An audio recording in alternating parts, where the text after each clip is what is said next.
Alida Saleh, thank you very much for joining us on DXB today. Now, you're no stranger to the show. You've been a guest co-host before on the show, and I see a lot of titles under your name, but I will let you introduce yourself to our viewers and what you're doing here at COP. First of all, thank you for having me on the show. It's really a pleasure. My name is Alida Saleh, and I am the Head of Sustainability for JLL for the Middle East and Africa regions. I'm also privileged to be the Senior Advisor for the Climate Champions team for the built environment, working very closely with Her Excellency Razan Al Mubarak. Amazing. So tell us, what are you doing here at COP28 and what's on the agenda for you? We're here to really bring about action. I think for us it's about profiling that there cannot be climate solutions without buildings being part of the solution.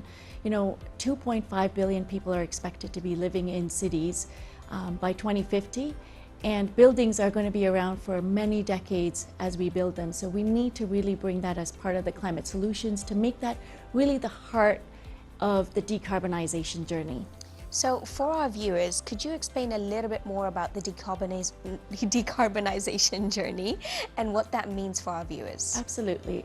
In simple words, it's about taking action today to mitigate the impacts of your carbon footprint in the future. And if we fast forward to a world in 2050 in the UAE's net zero, what does this mean for people, for families? I think it's a family that needs to understand that less is more. Okay.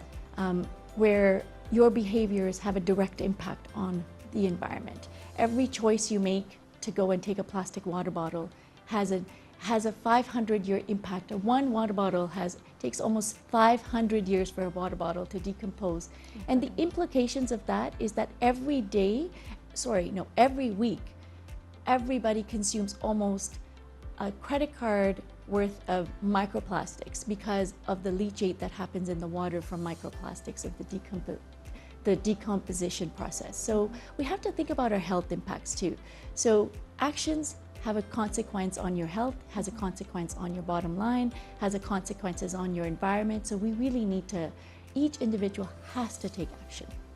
So Alida, tell us, what are the most significant things happening here at COP and what are you personally looking forward to? I'm really looking forward to the Buildings Breakthrough. The Buildings Breakthrough is an initiative that's been undertaken by the high-level champions in order to get 27 different countries coming together to help decarbonize the built environment. It's going to start looking at how we have the right types of regulations, the metrics that we need, a profile for what decarbonization actually looks like for the built environment. So that's one. The second that I'm really looking forward to is the UAE Blueprint launch.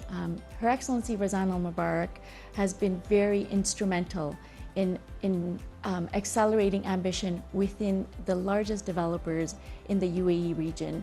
And we are working together with them to see what does it take for them to launch their own decarbonization journey. And this is bringing some of the biggest developers talking with financial institutions about how do we mobilize capital? How do we ensure that the right legislations are in place? And what do they need in order to decarbonize? So those are moments that I'm really excited about. That's very, very interesting. And I feel like that would impact people across the UAE, Absolutely. definitely. Well, Alida, thank you very much for joining us. Thank you again.